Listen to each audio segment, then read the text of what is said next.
नमस्कार. सक्षम फाउंडेशन पेठ वडगाव प्रस्तुत राज्यस्तरीय सक्षम नारी सन्मान सोहळा 2026 या कार्यक्रमाअंतर्गत आपणा सर्वांचंच मनपूर्वक सहर्ष स्वागत आहे. मंडळी, आपण जीवन जगत असताना मी आणि माझं कुटुंब या पलीकडे आपण जात नसतो, पण आपल्या समाजामध्ये असे काही व्यक्ती असतात की आपल्या सभोवती आपला आवरा सोडून आपल्या सभोवती काही समाजासाठी काहीतरी आपण देणं लागतो. हा एक विचार समोर घेऊन या विचारांसोबतच समाजामध्ये काहीतरी वेगळा उद्दिष्ट साध्य करून समाजासमोर आदर्श निर्माण करत असतात.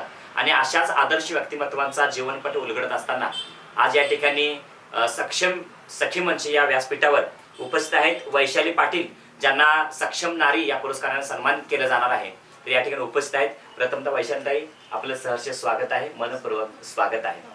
तर आपल्याला या ठिकाणी सक्षम नारी हा सक्षम फाउंडेशन मार्फत दिला हा पुरस्कार आहे. हा पुरस्कार दिला जातोय, तर काय भावना आहेत आपल्या? हा पुरस्कार मिळाल्याबद्दल काय वाटते? आपल्या भावना काय आहेत? मला पुरस्कार दिल्याबद्दल खरंच सांगतो, मनापासून खूप छान वाटते. मी आजपर्यंत जे काही काम केले त्या कामाची खरंच ही खूप चांगली आणि अतिशय चांगल्या पद्धतीची पोचपावती आहे. मला मनापासून आनंद होतोय की माझ्या जे काही मी जे काम केले त्या कामाची कोणीतरी दखल घेतली आणि एवढा छान सक्षम नारी हा पुरस्कार मला दिलाय. त्याबद्दल खरंच सक्षम फाउंडेशनचं खूप खूप धन्यवाद. क्या बात आहे, जबरदस्त आहे. मग आता सध्या काय तुमचा प्रवास चालू आहे, काय करता? सध्या मी महाराष्ट्र राज्य ग्रामीण जीवनोन्नती अभियानाअंतर्गत CRP म्हणून काम करते. म्हणजे बचत गट आहेत, तळागाळात जाऊन बचत गट तयार करायचे. त्या बचत गटांना जे काही आमचे उमेद अभियानाचे ज्या काही योजना आहेत त्यांचे फायदे ते सांगायचे. आणि ज्या वंचित घटक आहे किंवा जो एकल महिला आहेत किंवा आर्थिकदृष्ट्या पूर्ण दुर्बल आहेत अशांच्यापर्यंत पोहोचायचं आणि त्यांचे गट तयार करून त्यांची जी काय आहे ते आर्थिक स्तर उंचवण्याचा आम्ही प्रयत्न करतो. बरोबर.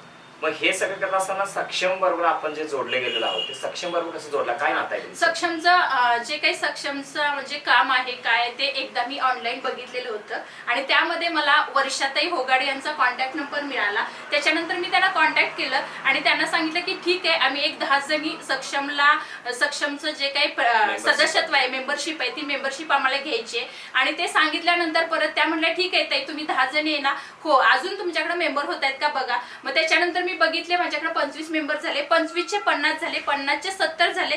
परत आणि 5 जणी लागले की आम्हाला द्या. मग मी त्यावेळेला एका वेळेला 75 मेंबर केलं आणि आम्ही सर्वजणी ह्या 75 आम्ही ज्या महिला भगिनी आम्ही सखी आहे त्या आम्ही सक्षमला जॉईन झालो. क्या बात आहे. मग हे सगळं तुम्ही सक्षमला जोडला आहात. खूप छान आपलं नातं आहे. काय दिले असं वाटतंय सक्षमनं?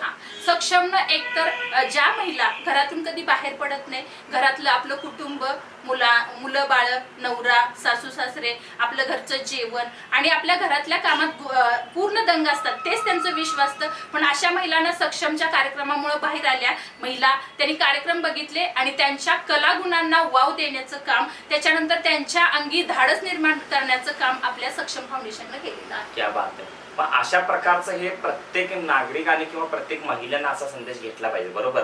प्रत्येकाला सक्षम बनवलं पाहिजे.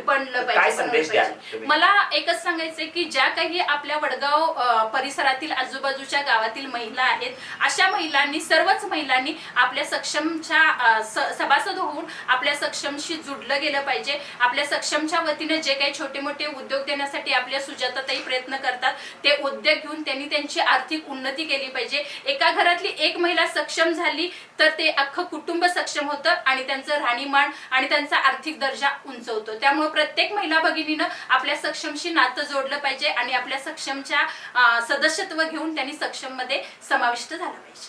क्या बात आहे. म्हणजे आता हे तुमचे विचार आहेत, विचार समाजाबरोबर पोहोचत असताना तुम्ही बऱ्याच पदाधिकाऱ्यांचा जे पदाधिकारी आहेत म्हणजे पद आहे ते सांभाळत आहेत.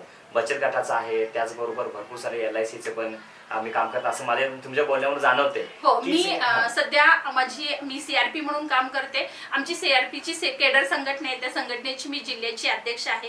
त्याच्यानंतर मी LICची एजन्सी आहे माझ्याकडे. एक आंबे कंपनी आहे, त्याचे वेगवेगळे प्रोडक्ट आहेत. न्यूट्रीलाइट मध्ये आहेत, आपले होम केअरचे आहेत, हेल्थचे आहे, आपले स्किन केअरचे आहेत. ते सगळे प्रोडक्टचं त्याचं पण मी काम करते. क्या बात आहे.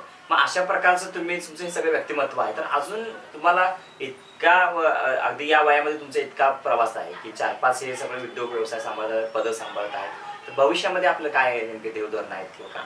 म्हणजे माझ्या मनात एक आहे की जी गरजू व्यक्ती आहे किंवा एखाद्याला आपली काही गरज लागणार म्हणजे गरज पडेल तर त्यावेळेला त्या व्यक्तीला मी माझ्या वतीनं चांगल्या पद्धतीनं गरज करू शकू एवढं चांगली कपॅसिटी माझी तयार व्हावी ही एकच माझी अपेक्षा आहे. क्या बात आहे. म्हणजे एखादा गरज म्हणता आला तुमच्या जवळ तर त्याची गरज माझ्याकडून झाली आता होते मी खूप चांगल्या पद्धतीने करते नाही असं नाही घसरण्याला ज्याचा पुढे खड्डा आहे तो जाणार आहे त्याला वाचवते त्याचं काम करते त्याला मदत करते पण मला अजून एवढं चांगल्या पद्धतीने व्हायचं की बाबा एखादा व्यक्ती आला तर त्याला त्याची पूर्ण मदत करण्यासारखी कुवत माझी व्हावी एवढीच अपेक्षा आहे. क्या बात आहे.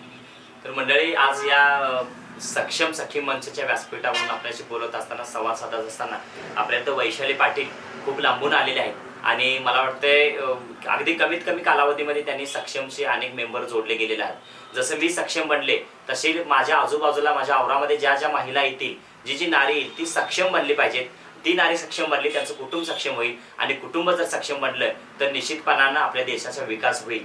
आणि म्हणूनच या ज्या ताई आपल्याशी संवाद साधत होतात त्या ताईंनी आपल्यासाठी हा बहुमूल्य वेळ दिलेला आहे आणि त्यांच्यासाठी जे त्यांनी जी स्वप्न बाळगलेली आहेत त्यांचे अजून जे विचार आहेत ते उच्चार अजून सुद्धा सर्वोत्कृष्ट पोहोचावेत आणि त्यांच्या स्वप्नांना बळ यावं अशी आम्ही ईश्वरचरणी प्रार्थना करतो. अजून एक मला सांगायचं आहे सक्षम फाउंडेशनच्या जे आपल्या संस्थापक अध्यक्ष आहेत सुजाताताई खरंच त्यांची खूप तळमळ असते की प्रत्येक महिलेनं आपल्या सक्षममध्ये यावं तिचे जे काय आहेत तिच्या कलागुणांना वाव मिळावा तिची आर्थिक प्रगती व्हावी आणि सक्षम मधून आपण महिलांसाठी अजून काय काय करू शकतो महिलांना काय देऊ शकतो वेगळं काहीतरी महिलांच्यासाठी करू शकतो का अशी नेहमीच त्यांची धडपड असते. खरंच सुजाताताईंचे मी मनापासून धन्यवाद मानते की आणि त्यांची तळमळ बघितल्या त्यांची आत्मीयता बघितल्या खरंच असं वाटतं की ह्या समाजात अशाही व्यक्ती आहेत की ज्यांचे विचार महिलांना अधिकाधिक पुढे नेण्यासाठी आहेत. खरंच खूप खूप धन्यवाद सुजाताताई. धन्यवाद. आपण या ठिकाणी आलात आपण आपला बहुमूल्य वेळ दिलात आणि आमच्याशी मन मोकळं केलात त्याबद्दल आम्ही आपले आभार व्यक्त करतो.